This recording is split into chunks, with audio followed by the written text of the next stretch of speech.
Bonjour à tous. Voilà une nouvelle vidéo. Une nouvelle vidéo qui va s'intéresser à un fait, c'est que parfois, la vie peut manquer de sel. Donc, alors c'est pas tout le temps, hein, mais parfois je mange cru et puis il me reste des légumes, je vais les jeter, j'ai pas envie, je me fais une petite salade, je mets un filet d'huile d'olive et un poil de sel. Alors mon sel, je peux le trouver où? Je peux l'acheter, il y a des tas de sels différents maintenant. Moi j'ai choisi de m'occuper de mon propre sel. Donc je vais vous expliquer comment je procède. Déjà, je vais prendre de l'eau de mer. Alors il faut déjà avoir de la mer à côté. Mais par contre, vous pouvez le faire une fois par an. Quand vous passez au bord de la mer, vous choisissez les bonnes conditions, vous prenez 2 ou 3 bouteilles d'eau de mer et puis vous les ramenez à la maison. À ce moment-là, vous allez la faire s'évaporer. Donc vous voyez les plateaux là.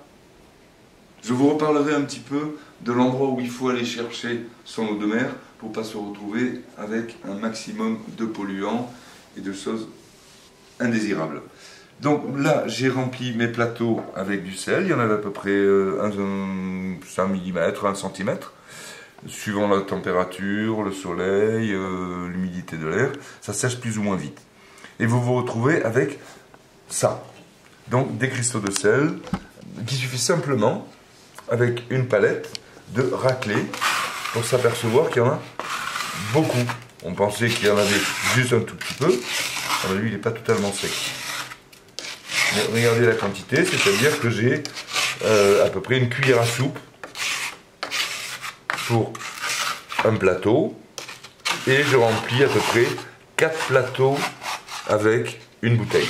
Alors 4 plateaux, ça veut dire qu'on va se retrouver avec 4 fois cette quantité de sel. À mon niveau, ça veut dire que j'en ai pour l'année, quoi, hein, quasiment. Donc je refais les 4 fois. Voilà. Ensuite, ça, vous le récoltez dans un récipient.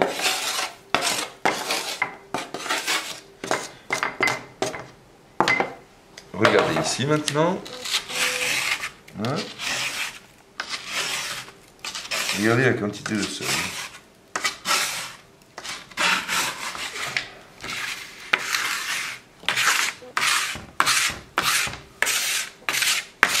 Alors j'en profite pendant que je termine ça pour vous expliquer un petit peu comment vous trouvez votre eau de mer pour qu'elle ne soit pas trop polluée.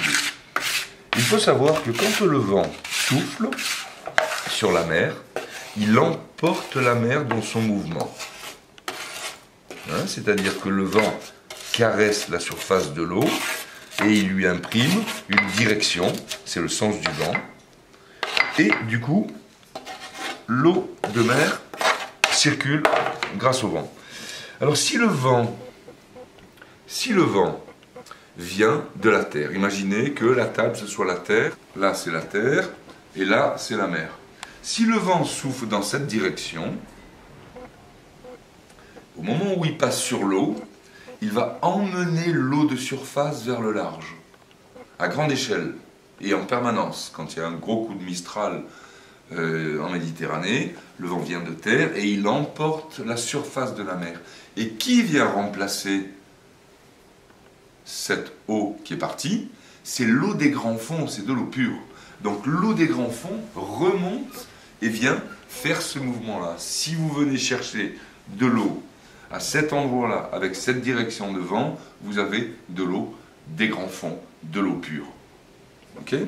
Maintenant, si le vent vient dans l'autre sens de la mer vers la terre, eh bien, le vent ramène l'eau de surface, qui est la plus polluée, au niveau de la côte. Donc, évitez ça. En plus, il y a beaucoup de sédiments, etc. Alors que dans l'autre sens, l'eau remonte très très pure. Donc, voyons le dernier plateau.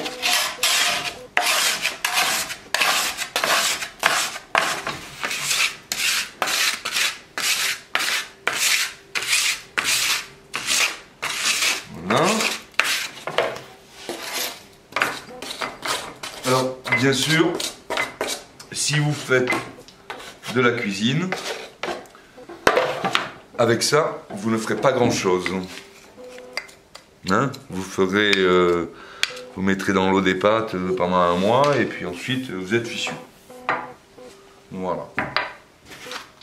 Et si vous mangez cuit en bateau, que vous voulez vous faire des pâtes, eh bien vous faites 2 tiers d'eau douce et 1 tiers d'eau de mer et vous aurez des pâtes parfaites. Je connaissais très bien ça quand je naviguais, que je mangeais cuit. Mais c'est pas l'objet. Donc voilà, et vous avez du pur sel, des grands fonds pour accessoirement mettre un peu de sel dans votre vie.